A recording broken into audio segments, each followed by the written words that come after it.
কন্যাৰ চিকিৎসাৰ বাবে নিজৰ কিডনী বিক্ৰীবলৈ ওলাইছে এগৰাকী মাতৃ। মই এটা কিডনীয়ে চলিম, কিন্তু মই নোৱাৰো। মই ছোৱালীজনী যদি অসুস্থ হৈ থাকে, মই জীয়াই থাকি মোৰ লাভ নাই।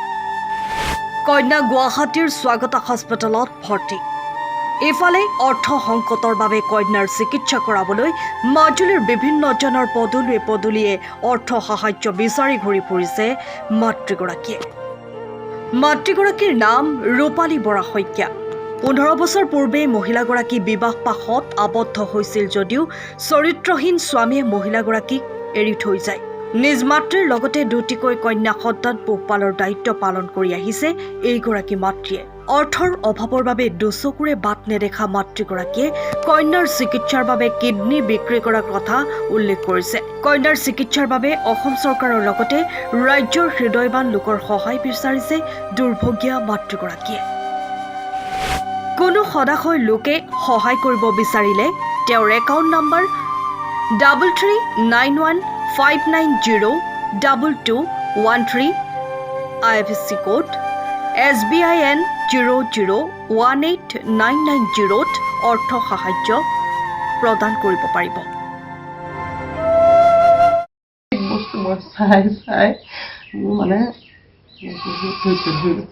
লাষ্টত মই তেতিয়া মোৰ দাদা হেৰাই যোৱাৰ পিছতে মই ইজনী সিজনী মুখলৈ চাই মানে দিন ৰাতি পাৰ কৰিলোঁ। তেতিয়া 2 বছৰৰ পিছত মোৰ সেই মৰম লগা কণমানিজনী আহিলে। সেই কণমানিজনী অহাৰ দিনৰ পৰা মোৰ জীৱনটো বহুত ভাললৈ আহিছিলে। দীপশিখা তাই গোটেই ঘৰ আমাৰ ভগা চিগা আছিলে। তাই গড়মূৰ চিভিলত নৰ্মেলত জন্ম, 3.5 কেজি ৱেইট তাই অহাৰ পিছত জোনাকী পৰুৱাই তাই গাটো গোটেই ঢাকি পেলাইছিলে। তাই জন্ম হোৱাৰ পিছত দেউতাকে অৰুণাচলৰ এটা কোম্পানীত কাম কৰিছিলে। তাৰপিছত মই বিজনেছত ডেভেলপ হৈ গৈ আছিলোঁ। প্ৰতিটো মুহূৰ্তত মই এজনী লক্ষী ছোৱালী পাইছিলোঁ। কিন্তু কি কৰিব, এতিয়া মোক সেই লক্ষী ছোৱালীজনীয়ে ধৰি গুচি যাব। মোক কেতিয়াবা কয়, মা মোক তুমি আগতে লক্ষী বুলি কোৱা, কিন্তু এতিয়া মোক তুমি কেতিয়াবা মোক খং উঠি যায় তাই যেতিয়া মোক বহুত অশান্তি কৰে। কি কৰিম, উপায় নাই। মই এটা কিডনীয়ে চলিম, কিন্তু মই নোৱাৰো। মই ছোৱালীজনী যদি অসুস্থ হৈ থাকে, মই জীয়াই থাকি মোৰ লাভ নাই। কাৰণ মই সাহস আৰু প্ৰেৰণা মোৰ ল'ৰা ছোৱালীকেইটাৰ পৰা পাওঁ, মোৰ মাৰ পৰা পাওঁ। মোৰ যদি ছোৱালীজনীও মই সুস্থ কৰিব নোৱাৰোঁ, মই আৰু জীয়াই থাকি মোৰ ইয়াত লাভ নাই। এতিয়া ছাৰহঁতে কৈছে, বাইদেউ আপুনি নক'ব, এনেকৈ হ'ব, সহায় আপুনি পাব। এতিয়া মোৰ এটাই অনুৰোধ, মোৰ ছোৱালীজনী নাৰ্ছিঙত পৰি আছে, তাত আপোনালোকে সহায় নকৰিলে মই এতিয়া ছোৱালীজনী আনিব নোৱাৰোঁ। মাকে নি থৈ আহিলেগৈ, এতিয়া ছোৱালীজনী আনিবলৈ মই পইচা পাতি নাই। এজনে আহি পেলাই টকা 5,000 দিছে, তাকে লৈ আজি তাই যাবলৈ ওলাইছে। কাইলৈ এতিয়া তাইক তাত 30,000 টকা জমা দিব লাগে। মই ক'ৰ পৰা দিম? আপোনালোকে সহায় কৰক আমাক। সহায় নকৰিলে আমি মৰি গৈছোঁ। আপোনালোকক এয়াই অনুৰোধ মোৰ। কষ্ট কৰিম, জীয়াই থাকিম, আশা কৰিছোঁ আৰু দেহাটো সুস্থ হৈ থকালৈকে। তোমালোকে সহায় কৰিলে আমি জীয়াই থাকিব পাৰিম। খালি আপোনালোক মোৰ কাষত সদায় থিয় হৈ থাকক, মোৰ নিজৰ দাদাৰ দৰে। এটা সময়ত মই চাৰিআলি যাবলৈ কি হ'ব তেতিয়া? সেইটোৱে মোৰ চিন্তনত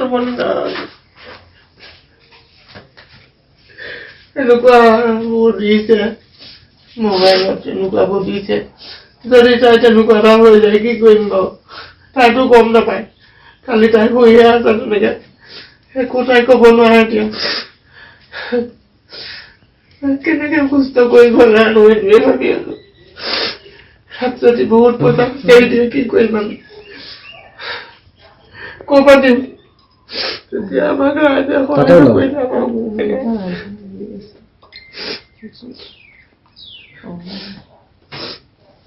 হেল্ল', মই পোৱা নাই, কোনো খবৰ ল'বলৈ মানুহ নাই। আপুনি সোমাওকচোন।